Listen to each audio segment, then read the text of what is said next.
اللہ کے خزانوں سے منوانا آ جائے، ماننا آ جائے، اللہ سے باتیں کرو، اللہ تو کر دے۔ اللہ تیرے لیے کون سی دیر ہے؟ اللہ میں بے بس ہوں نا، تو بے بس نہیں ہے۔ آپ کو یاد ہے میں نے ایک تسبیح بتائی ہوئی ہے، جو بندہ یہ تسبیح صبح شام پڑھے گا، میں نے اس کے کوئی کام اٹکتے نہیں دیکھے، اس کو بھٹکتے نہیں دیکھا، اس کو ذلیل نہیں دیکھا، اس کو خوار نہیں دیکھا، اس کو رسوا نہیں دیکھا، اس کو پریشان نہیں دیکھا، اس کو مایوس نہیں دیکھا، اس کو الجھنوں میں نہیں دیکھا، اس کو برباد نہیں دیکھا، اگر برباد ہے تو شاد دیکھا، مایوس ہے تو خوشحال دیکھا، مقروض ہے تو ہرا بھرا دیکھا، مریض ہے تو صحت مند دیکھا، بھٹکا ہوا ہے تو اہدنا الصراط المستقیم کی راہیں پاتے دیکھا، گناہوں میں الجھا ہوا لتڑا ہوا ہے تو ولایت کے تاج سجتے سجاتے دیکھا۔ آپ کو یاد ہوگا میں نے ایک تسبیح بتائی تھی، میں نے کسی بھی مشکل میں، کسی بھی پریشانی میں، کسی بھی غم میں، کسی بھی دکھ میں میں نے دیکھا، میں نے اس مشکل اور پریشانی میں اس بندے کو سلجھتے دیکھا، الجھتے نہیں دیکھا، اور بندشوں اور حالات سے نکلتے دیکھا اس بندے کو۔ وہ ایک تسبیح تھی، اور صرف ایک تسبیح تھی، وہ تسبیح تھی یا اللہ میں بے بس ہوں تو بے بس نہیں ہوں۔ آپ کو یاد ہے؟ بس صرف ایک تسبیح، ایسے ڈوبے ایسے ٹوٹے جیسے ڈوبتے کو تنکے کا سہارا، ٹوٹتا کہتے ہے مجھے کوئی بچا لے، اس وقت اس کی فریاد کیا ہوگی؟ اس وقت اس کی فریاد کیا ہو؟ قل هو اللہ احد احد احد اللہ الصمد۔ جب بندہ پڑھتا ہے نا اللہ الصمد، جو صمد ہے، صمد صاد میم اور دال، اور احد الف ہاء اور دال، وہ بھی تین۔ جب بندہ پڑھتا ہے نا اللہ الصمد، تین فرشتے فوراً اسی کی طرف متوجہ ہوتے ہیں، اور اگر چوتھا آنا چاہتا ہے تو اس کو کہتے ہیں ابھی تیرا وقت نہیں، تیری ضرورت نہیں، چوتھا اسرائیل۔ یہ جو لفظ سمد ہے یہ عمر بڑھاتا ہے، یہ وقت بڑھاتا ہے، یہ دولت بڑھاتا ہے، یہ عزت بڑھاتا ہے، یہ طاقت اور شعور بڑھاتا ہے، یہ احساس اور ادراک بڑھاتا ہے، یہ زندگی کے دن رات کی روشنیاں بڑھاتا ہے اور کرنیں بڑھاتا ہے۔ یہ سمجھ وہ لفظ ہے جو زندگی کے دن رات بڑھاتا ہے، برکتوں کے دروازے کھولتا ہے، فیض اور کرم کے دروازے کھولتا ہے۔ یہ لفظ، یہ وہ لفظ ہے۔ تین فرشتے جبرائیل، میکائیل، اسرافیل، بڑے فرشتے، یہ تین فرشتے جب سمد پڑھتا ہے اللہ الصمد، اے اللہ سمد کو بھیج دے، اللہ الصمد، اے اللہ سمد کو بھیج دے۔ سمد سے مراد وہ تین فرشتے جبرائیل، میکائیل اور اسرافیل، اے اللہ سمد کو بھیج دے۔ اور تینوں فرشتے آ کے کہتے ہیں میرے رب کی محبتوں میں سے محبت چاہتا ہے، دولتوں میں سے دولتیں چاہتا ہے، تاجوں میں سے تاج چاہتا ہے، اقتداروں میں سے اقتدار چاہتا ہے، شان و شوکت میں سے شان و شوکت چاہتا ہے، ملک مال چاہتا ہے، صحت حکومت چاہتا ہے، اقتدار رحمت چاہتا ہے۔ بول چاہتا کیا ہے؟ دو تسبیح اگر آج اولاد ہے، کیا خیال ہے میری نسلیں سے اولاد رہیں، میری نسلیں وارث نہ رہیں، اور ان کے وارث اور ان کی پگیں کسی اور کے سر پہ بندوائی جائیں۔ دو تسبیح سورۃ اخلاص، بے اولادوں کے لیے، بے اولادوں کے لیے، اور ان ہستیوں کو ہدیہ کریں جن کی انبیاء کون؟ حضرت زکریا اور حضرت ابراہیم علیہ السلام، ان کی روحوں کو ہدیہ کریں۔ اور یہ روحیں دعائیں کرتی ہیں، یہ روحیں دعائیں کرتی ہیں۔ یہ ہمارا جو ختم خواجگان ہے، یہ ابھی ہمارا ختم خواجگان، یہ یہی تو ہے آپ جو پڑھتے ہیں، یہ ذکر خاص جسے ختم خواجگان کہتے ہیں۔ یہ پڑھ کے ہم اپنے شجرہ کے تمام اولیاء صلحاء، اہل آل رسول، اہل البیت، ان کی ہدیہ کرتے ہیں، پھر ان کے وسیلے سے دعائیں کرتے ہیں۔ الحمدللہ دعائیں قبول ہوتی ہیں۔ اور اگلا پیکج، جو بندہ حیا چاہتا ہو، حیا دل کے اندر آخری درجے کا، ایمان کی اعلیٰ سطح، حیا کی اعلیٰ سطح، اور تقوی کی اعلیٰ سطح، طہارت کی اعلیٰ قسم، اعلیٰ درجے کا چاہتا ہو، وہ دو تسبیح پڑھ کے حضرت عثمان ذی النورین کی روح کو ہدیہ کرے۔ جو نیٹ کی غلاظتوں، خباثتوں، نجاستوں سے نکلنا چاہتے ہیں، عمل کے اوپر کچھ عرصہ مستقل مزاجی پیدا کریں، مستقل مزاجی پیدا کریں، مستقل مزاجی۔ ابھی اولاد کے مسائل کے لیے، اولاد اولاد کے مسائل. ایک تو میں نے کہا نا کہ جن کی اولاد نہ ہوتی ہو, ایک ہے جن کی اولاد ہو گئی ہے, بے روی کا شکار ہے, ان کے کنٹرول میں نہیں ہے, تو وہ اولاد کے مسائل کے لیے 2 تسبیح پڑھ کے حضرت عمر رضی اللہ تعالیٰ کی روح کو ہدیہ کریں اور ان سے عرض کریں کہ سرکار ان کو سمجھائیں, اگر انسان کے بچے نہیں بنتے تو درے سے سمجھائیں. تجربے ہیں, بڑے تجربے. اولاد کے لیے پڑھ کے حضرت عمر رضی اللہ تعالیٰ کی روح کو ہدیہ کریں. اور بتاؤں, گھر کے جھگڑے, گھر کی الجھنیں, گھر کی ناچاکیوں کو ختم کرنے کے لیے اگر 2 تسبیح صبح شام, 2 تسبیح صبح شام سورۃ اخلاص کی. یہ آپ کو اس لیے بتا رہا ہوں, کسی کا کیا مسئلہ, کسی کا کیا مسئلہ, کسی کا کیا مسئلہ, کسی کی کیا مصیبت, کسی کی کیا الجھن, کسی کی کیا تکلیف. آپ میں سے جو جس مثلاً کسی کی بے اولادی ہے تو وہ بے اولادی والی 200 پڑھ لیں. کسی کی اولاد ہے لیکن اولاد کے اندر نافرمانی ہے تو وہ یہ پڑھ لیں. کوئی ایمان, حیا, اخلاق اور بہت زیادہ تقوی چاہتا ہے تو وہ یہ 200 دفعہ پڑھ کے حضرت عثمان والا عمل کر لے. اور کسی کے گھر میں سکون, زندگی میں چین, اور میاں بیوی بہن بھائی آپس میں محبت چاہتا ہے, محبت چاہتا ہے, 200 دفعہ پڑھ کے وہ حضرت علی, سیدہ فاطمہ, حضرت عائشہ اور کملی والی کی بارگاہ کی خدمت میں پیش کریں, پھر گھر میں سکون اور چین, گھر میں سکون اور چین. اور بھی ہے کہ دیکھ میرے پاس مالدار بننے کے لیے 3 انبیاء, نبی بھی تھے, پیغمبر بھی تھے, رسول بھی تھے, اور مالدار بھی تھے, اور بادشاہ بھی تھے, اور ہند بھی تھے, اور خزانوں کے مالک بھی تھے. ایک داؤد, ایک سلیمان اور ایک یوسف صلی اللہ علیہ وسلم, یہ 3 انبیاء تھے. 2 تسبیح اخلاص کی پڑھ کے ان انبیاء کی روحوں کو ہدیہ دیا کہ مولا تو شہنشاہ ہے, تو کریم ہے, تو ان کو دے سکتا ہے, نہیں دے سکتا, تیرے خزانوں میں کمی نہیں ہے. اچھا, اگر بظاہر ملتا نظر نہ آئے, چھوڑنا نہیں ہے, چھوڑنا نہیں ہے. کیوں؟ رب کا بھیجا ہوا میسج, ہر میسج ریسیو میسج, میرے اللہ کا ہر میسج ریسیو میسج ہے. میرا اللہ کا کوئی میسج ڈیلیٹ میسج نہیں ہے. میرا اللہ کی ہر دعا قبول پہنچتی ہے. یا میرا رب قبولیت کا اسی وقت نظام مقام دکھاتے ہیں, یا پھر نسلوں کو تمغری دے کے دکھاتے ہیں کہ میرے بندے تو مایوس ہو گیا. کیوں؟ میرا جی یہ چاہتا تھا کہ تجھے آخرت کا کنگ بناؤں, تو دنیا کا کنگ بننا چاہتا تھا. میں تجھے آخرت کا بادشاہ بناتا ہوں, اور آخرت کی بادشاہت چاہتا ہے, تو یہ میرے پاس نظام ہے. اور ایک میری درخواست ہے, جو بندہ یہ حسرت کرتا ہے اما ابا کی وہ خدمت نہ ہو سکی جو میں نے کرنی تھی. یہ اگلا پیکیج ہے. اما ابا کی وہ خدمت نہ ہو سکی جو میں نے کرنی تھی. ساس تھی, سسر تھے, میں ان کی وہ خدمت نہ کر سکا, کوئی گستاخی بے ادبی ہو گئی. بڑوں کی استاد تھے, محسن تھے, پیر و مرشد تھے, یا میرا کوئی صاحب کمال, میں ان کی وہ خدمت نہ کر سکا جو کرنا تھا. ان کی کچھ حقوق ہیں, کچھ کمیاں ہو گئی, کچھ گستاخیاں ہو گئی, کچھ یہ چیزیں ہو گئی. تو ایسے شخص کو چاہیے وہ 2 تسبیح صبح شام یا دن میں 1 دفعہ سورۃ قل هو اللہ کی پڑھ کے ان کی روح کو ہدیہ کرتا رہے, ہدیہ کرتا رہے, ہدیہ کرتا رہے, ہدیہ کرتا رہے. اور بڑا ہدیہ بتاؤ, شاہ یاس رحمۃ اللہ علیہ کے پاس ایک بندہ آیا, کہنے لگا حضرت دعا فرمائیں. فرمایا چھوٹی دعا کروں میں بڑی بڑی دعا فرمائیں. تو فرمایا پوری امت کے لیے بیٹھ کے رو, اور پوری امت کی مغفرت کی دعا. تو میں آپ کو عرض کر رہا تھا کہ 2 تسبیح اگر آپ چاہتے ہیں تو پھر پوری امت کو دے, پھر اماں ابا کو دے, پھر ساس سسر کو, یا اپنی بیوی کو عزیز کسی کو دیں, پہلے پوری امت کو دے. آج کی بات, میرے پاس ایک صحابہ مجھ سے کہنے لگے, جی میں نے, آپ نے مجھے لقد جاءکم رسول بتایا تھا.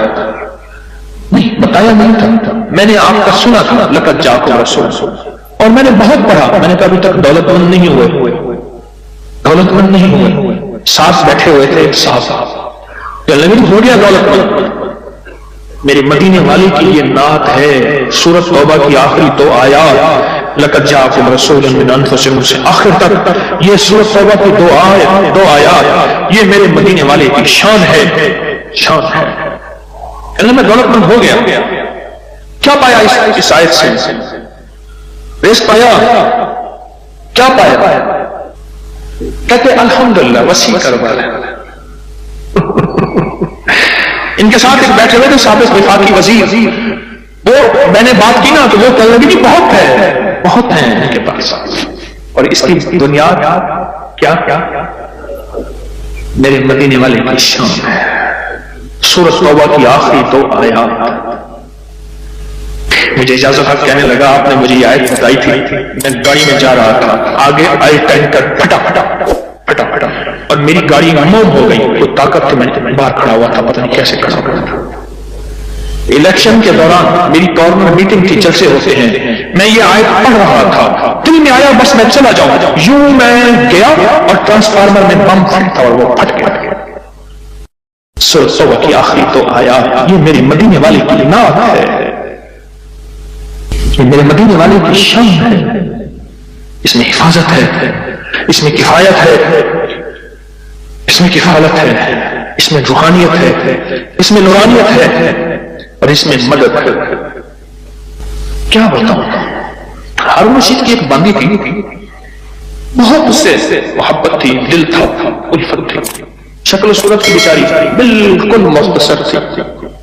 ہمارے ایک بندہ تھا، وہ شکل و صورت کی مختصر کو ایک لفظ کہتا تھا قہر کوجی، کوجا، پتہ نہیں آپ کوجا آج کی نسل کو کیا پتا، کوجا کسے کہتے ہیں، ایک کوجا تو دیا قہر کوجا، قہر کوجا، اور میں قہر کوجی، تو جو آدمی رات ہے جو پاگل کیا گیا، فوت ہو گئی، اب ساتھ بیٹھا رو رہا ہے اور اس کو غسل دے رہے ہیں، اس کی بالوں کی نا وہ لٹیں ہوتی ہیں، لٹوں کی میجی میں سے ایک تعویذ نکلا، یہ وہ تعویذ نکلا اور وہ تعویذ جس کے ہاتھ میں آیا اب محبتیں اس کی طرف چلی گئی اور کہنے لگا ہاں ویسے بھی شکل صورت کی اچھی نہیں، اس کو بس نہلا کے دفنا دینا اور تم نہلا کے میرے پاس آ جانا۔ کیا تھی گئی تھی، غلط تھی گئی، پاگل تھی گئی، کوئی خدا دا نام مانتا، اس نے کہا اس میں نہیں، اس تعویذ میں پہنچی، جس کے پاس آئے گا۔ جب اس تعویذ کو کھولا وہ ایک خاص ترتیب سے لقد جاءکم رسول لکھا ہوا تھا، محدثین نے لکھا ہے، بڑے بڑے اولیاء نے لکھا ہے، صلحاء نے لکھا ہے، اس تعویذ کے اندر، اس آیت کے اندر اللہ نے یہ تاثیر بھی رکھی ہے کہ اگر اس آیت کو انسانیت کی محبت کے لیے، عالم کی محبت کے لیے پڑھا جائے تو اللہ پاک انسانوں اور عالم کو محبتیں اور تسخیر پیدا کر دیتا ہے، حتیٰ کہ آپ اس آیت کو جنات کی محبت کے لیے پڑھیں تو میرے پاس واقعات ہیں کئی کہ جنات دوست بن گئے، تابع نہیں کرنا، کبھی یار بنانا ہے، دوست بن گئے۔ اس آیت کو ایک بندے نے جنات کی محبت کے لیے پڑھا کہ یا اللہ جو جن نیک ہیں وہ میرے دوست بن جائیں، وہ خود بخود آ گئے، خود بخود آ گئے، اور جنات کی محبت میں دیوانے اور جن ہیں جو دن رات محبت ہے، دن رات پیار ہے، اور دن رات کہتے ہیں کوئی خدمت، کوئی کام، کوئی ہمارے لائق حاضری حضوری، دن رات۔ مجھے ایک بہت بڑے ذمہ دار فرد نے بتایا کہ مفتی زین العابدین صاحب رحمۃ اللہ علیہ میاں والی کے نہایت غریب گھرانے سے تعلق تھا، داؤد خیل کے تھے، اور فیصلہ آباد میں ان کی ایک ہمشیرہ تھی، انہوں نے یہ لقد جاءکم رسول ان کا بہت زیادہ پڑھا، اللہ نے تمنگری کی انتہا کر دی۔ شیخ ابوبکر شبلی تشریف لائے، ایک بندہ محدث کی بارگاہ میں وہ کھڑے ہوئے، استقبال کیا اور پیشانی پر بوسہ دیا۔ شاگرد کہنے لگے حضرت یہ تو کچھ دیوانے ہیں، آپ نے ان کے ساتھ ایسا کیوں کیا؟ اب جواب سنیں ذرا غور سے، جواب سنیں۔ اور میں نے اپنے آقا حضور سرور کونین صلی اللہ تعالی علیہ وسلم کو خواب میں ایسا ہی دیکھا، یہ خواب میں حضور کی بارگاہ میں گئے، حضور کھڑے ہوئے، حضور نے استقبال کیا، عزت سے بٹھایا اور ان کی پیشانی پہ بوسہ دیا، اور میں نے پوچھا کہ یا رسول اللہ صلی اللہ علیہ وسلم یہ آپ کی بارگاہ میں اس بندے کا استقبال، اس کی وجہ کیا؟ کہا 40 سال سے ہر نماز کے بعد پڑھتا ہے لقد جاءکم رسول من انفسکم، یہ آیت پڑھتا ہے، سورۃ توبہ کی آخری 2 آیتیں پڑھتا ہے ہر نماز کے بعد، 40 سال ہو گئے ہیں میری بارگاہ میں، حضور کی بارگاہ میں یہ استقبال بھی ہے اور حضور کی بارگاہ میں یہ وقار بھی ہے اور حضور کی بارگاہ میں یہ مقام بھی ہے۔ اس تھیلی پہ روزانہ 1 تسبیح یا 11 تسبیح پر گڑ گڑا کے، بھکاری بن کے، محتاج بن کے، سائل بن کے، منگتا بن کے، سوالی بن کے کیا پڑھنا ہے؟ یا لطیف ہو یا ودود ہو، یا لطیف ہو یا ودود ہو، یا لطیف ہو یا لطیف ہو، یا لطیف ہو یا لطیف ہو یا لطیف ہو یا لطیف ہو، 1 تسبیح پڑھنی ہے یا 11 تسبیحاں، اس کو زندگی بھر پڑھنا نہ چھوڑیے گا، زندگی بھر پڑھنا نہ چھوڑیے گا۔ بس اس تھیلی میں ایسا کرنا ہے، اس تھیلی میں روزانہ پڑھیں، سارے گھر کے افراد پڑھیں، گھر کا کوئی ایک فرد پڑھ لے، وضو کے وضو ہر حالت میں ناپاکی میں بھی پڑھ سکتے ہیں، باوجود اچھی بات ہے، اور اس کے بعد اس کو دیکھتے ہوئے پڑھنا ہے۔ بعض اوقات اس میں ماش کی دال ہے، اس میں گھن لگ جاتا ہے، اس کو پلیٹ میں پھیلا کے دھوپ لگوا لیں، اور اس کی ایک چٹکی ایسے لینی ہے، یہ میں نے ایک چٹکی لی ہے، یہ دیکھیں، یہ میں نے ایک چٹکی لی ہے، ایک چٹکی لی ہے، ایسے ایک چٹکی لینی ہے، ایک چٹکی، اور یا لطیف و یا ودود کو پڑھتے ہوئے توے کے اوپر اس چٹکی کو ڈالنا ہے اور اس کو جلانا ہے، اس تصور کے ساتھ کہ کالی دنیا، کالے لوگ، کالے روگ جل گئے، جادو، جنات، اثرات، بندشیں، لا علاج بیماریاں، عادات بد، علت، قلت، ذلت جل گئی۔ کوئی بھی چیز ہے بیماری کی شکل میں ہے، جادو کی شکل میں ہے، کسی نشے کی شکل میں ہے، کسی عادت بد کی شکل میں ہے، کسی علت کی شکل میں ہے، کسی گھریلو مشکلیں، مسائل، جھگڑے، میاں بیوی کی نفرتیں، اولاد کی پریشانیاں، ان کی بندشیں، زندگی کی کوئی الجھن ہے، بس ایسے 3 انگلیوں کی چٹکی چھوٹی سی اٹھانی ہے، یہ میں نے اٹھائی ہے، 3 انگلیوں کی چٹکی چھوٹی سی، اور اس کو توے پہ ڈالنا ہے، اور جب تک جلتا رہے اس کو دیکھ کے پڑھتے رہنا ہے، یا لطیف ہو یا ودود، یہ چٹکی، یہ چٹکی یہ ڈالنی ہے توے کے روزانہ چٹکی، اور اگر اس کو آپ نے چاہنا ہے کہ چلائیں تو پھر 2 انگلیوں کی چٹکی اٹھائیں، 3 انگلیوں کی چٹکی اٹھائیں۔ آپ کو 3 انگلیوں کی چٹکی اس لیے بتائی ہے کہ آپ کو اٹھانے پہ زیادہ لگے گا، لیکن 2 انگلیوں کی چٹکی میرا مطلوب ہے، میں نے دونوں طریقے بتائے ہیں، جو میں کروانا چاہتا ہوں وہ 2 انگلیوں کی چٹکی ہے، 3 انگلیوں کی چٹکی نہیں ہے، یہ 2 انگلیوں کی چٹکی میں زیادہ آئے گا، تھوڑا آئے گا، اور 3 انگلیوں کی چٹکی میں زیادہ آئے گا، چونڈی اس میں زیادہ آئے گا، 2 کا اٹھانا ہے اور توے پہ ڈال کے جلانا ہے، پر ایک شفقت کرنی ہے، جوائنٹ فیملی میں اگر جلائیں گے کہیں گے جادو کر رہا ہے، حالانکہ یہ چیزیں صدیوں سے نسلوں کی، بزرگوں کی، اولیاء کی، اللہ والوں کی آزمودہ ہیں، یہ چیزیں نسلوں سے آزمودہ ہیں۔ میرا دل یہ ہے کہ اسے زیادہ عرصہ چلائیں، اور بعض اوقات گھروں میں ہوتا ہے کہ وہ سمجھتے شاید جادو کر رہا ہے، اگر خدا نہ خواستہ آپ اپنے گھر نہیں جلا سکتے، آپ کا کوئی عزیز پیارا آپ کی طرف سے دوسرے گھر میں جلا دے، یہ توے پہ جلانا ہے، اس کو کھرچ لینا ہے، اس توے پہ روٹی بھی پکا سکتے کیا حرج ہے، بلکہ اس توے پہ روٹی پکے تو اچھی رہے گی، چیزیں جل گئی، اس راکھ کو کھرچ کے پھینک دیں، اس راکھ کو، اور راکھ بچے گی نہیں، تھوڑی سی ہوگی، اور روزانہ اس پہ ایک تسبیح کیا پڑھنی ہے، اس تھیلی کو دیکھتے ہوئے ایک تسبیح پڑھنی ہے یا 11 تسبیحیں پڑھنی ہیں۔ یہ فضائل درود شریف صفحہ نمبر 30 پہ اور پھر 31 پہ میں ایک چیز عرض کرتا ہوں۔ حضرت بشیر نے عرض کیا رضی اللہ تعالی عنہ، یا رسول اللہ صلی اللہ علیہ وسلم، اچھا نا میں بھی بعض اوقات بھول جاتا ہوں، میں بھی آئندہ اصلاح کروں گا، ہم کیا کرتے ہیں صلی اللہ علیہ وسلم درود کو پورا کھول کے پڑھا کریں، یہ صلی اللہ علیہ وسلم یہ درود ہے، پورا کھول کے پڑھا کریں، عظمت سے پڑھا کریں۔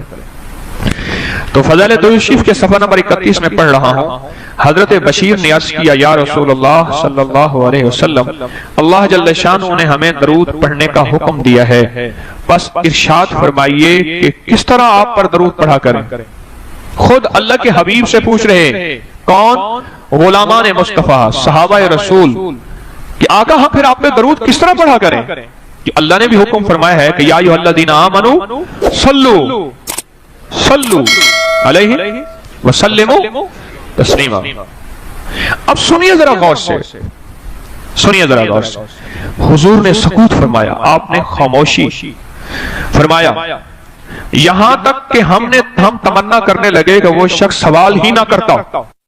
حضور اتنا خاموش ہو گئے آقا کہ یہاں تک کہ ہم تمنا کرنے لگے کہ شاید اس نے کوئی غلط سوال کیا یا کیا کیا، ہم سوال ہی نہ کرتے۔ پھر حضور نے ارشاد فرمایا، پھر حضور نے، اب میری طرف دیکھیں ذرا غور سے، درود پاک پڑھ رہا ہوں، پھر حضور نے ارشاد فرمایا کہا کرو اللہم صلی علی محمد وعلی آل محمد، اور اس کو یوں بھی پڑھ سکتے ہیں اللہم صلی علی محمد وآل محمد۔ فرمایا یہ درود پاک پڑھا کرو۔ اللہ نے ساری دنیا کے بیٹے، رزق، نعمتیں، نسلوں کی سعادتیں ان 2 مبارک بولوں میں رکھے ہیں، اس عمل سے مشکلات ٹلتی ہیں، مرادیں ملتی ہیں، صرف 2 لفظ ہیں بس۔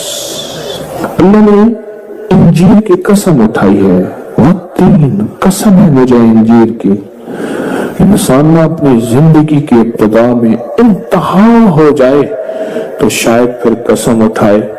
اللہ نے قسم اٹھائی ہے، مجھے قسم ہے انجیر کی، مجھے قسم ہے زیتون کی، قسم اٹھائی۔ فقہا، محدثین، صالحین، اولیاء جن پہ اللہ نے اپنے روحانی علوم کھولے ہیں، وہ فرماتے ہیں یہ وہ عمل ہے جس عمل کی برکت سے، یہ وہ آیت ہے جس آیت کی برکت سے اللہ بیٹے دیتا ہے، نعمتیں دیتا ہے، رزق دیتا ہے، اور یہ وہ عمل ہے، میں عمل ابھی کرواؤں گا، یہ وہ عمل ہے جس عمل کے کرنے سے کبھی ہاتھ خالی نہیں ہوتے، کبھی جھولیاں خالی نہیں ہوتی۔ بس جھولیاں خالی سے مراد اولادیں، رزق، دولتیں، نعمتیں۔ ہاتھ خالی ہونے سے مراد کبھی یہ ہاتھ منگتا نہیں رہے گا، سدا اس کی جھولیاں بھی بھرے رہیں گے، ہاتھ بھی بھرے رہیں گے، رزق بھی بھرا رہے گا۔ یہ بہت بڑا طاقتور عمل ہے۔ صدیوں پہلے میرے پاس اس کی ایک تاریخ ہے، ایک درویش یہ عمل کرواتے تھے اور لوگ دور دور سے ان کے پاس جاتے تھے۔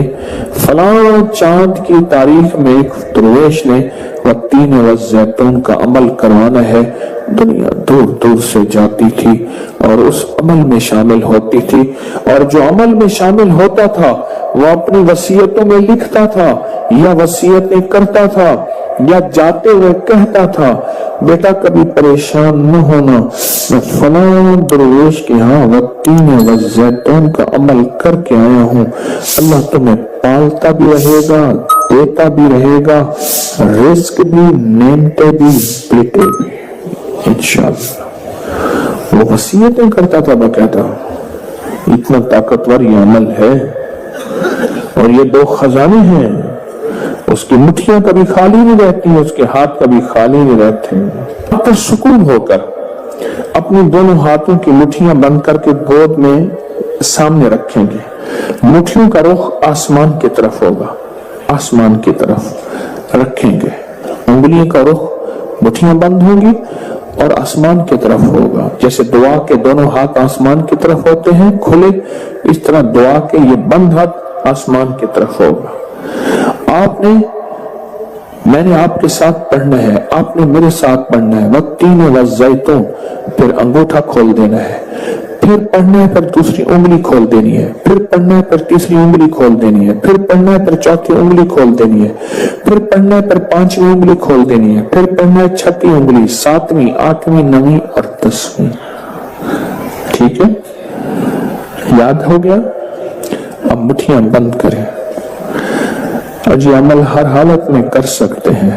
مٹھیاں بند کریں اور میرے ساتھ پڑھتے رہیں والتین والزیتون، والتین والزیتون، والتین والزیتون، والتین والزیتون، والتین والزیتون، والتین والزیتون، والتین والزیتون، والتین والزیتون، والتین والزیتون۔ دائیں ہاتھ کا انگوٹھا کھول دیں، اب پھر پڑھیں والتین والزیتون، والتین والزیتون، والتین والزیتون، والتین والزیتون، والتین والزیتون، والزیتون۔ انگلی کھول دیں شہادت کی، پھر پڑھیں والتین والزیتون، والتین والزیتون، والزیتون، والتین والزیتون، والتین والزیتون، والتین والزیتون۔ تیسری انگلی کھول دیں، پڑھیں پھر والتین والزیتون، والتین والزیتون، والتین والزیتون۔ 10ویں انگلی کھول دیں۔ اب دونوں ہاتھوں کو دعا کے لیے اٹھائیں جیسے دعا کرتے ہیں اور ذرا اونچا لے جائیں۔ حدیث میں ثابت ہے میرے آقا نے بعض دعائیں ایسے مانگی ہیں کہ بغل کی سفیدیاں نظر آئی ہیں، بغل کی سفیدیاں نظر آئی ہیں۔ اوپر لے جا کر، سر سے بھی اوپر ہاتھ لے جا کر، سر جھکا کر پڑھیں والتین والزیتون والتین گڑگڑا کے پڑھیں والزیتون والتین والزیتون والتین والزیتون والتین والزیتون والتین والزیتون وجدان سے پڑھیں والتین والزیتون والتین والزیتون والتین والزیتون والتین والزیتون. اب ان ہتھیلیوں میں دونوں ہاتھوں میں پھونک ماریں اپنی اب اس کو پورے بدن پہ پھیریں. اپنی نسلوں کا تصور کریں, اپنے گھر والوں کا تصور کریں, ساری امت کا تصور کریں, پورے بدن پر اس کو پھیریں. اللہ اکبر. کیا مبارک ہے آپ کو, کیا سعادت ہے آپ کو, کیا برکت ہے آپ کو. آپ نے وہ عمل کیا. درویش کرواتے تھے سال میں ایک دفعہ, منگلیں مارتے مارتے لوگ اس عمل کو کرنے جاتے تھے, اور جاتے ہوئے اس دنیا سے جاتے ہوئے وصیت نصیحت کرتے تھے اور اپنے گھر والوں کو تسلیاں دیتے تھے کہ دیکھو خیال کرنا, تم پریشان نہ ہونا, ہم نے والتین والزیتون کا عمل کیا ہے. اللہ غیب سے کھلائے گا, پلائے گا, رزق, وسعت, اولاد, نعمتیں انشاءاللہ عطا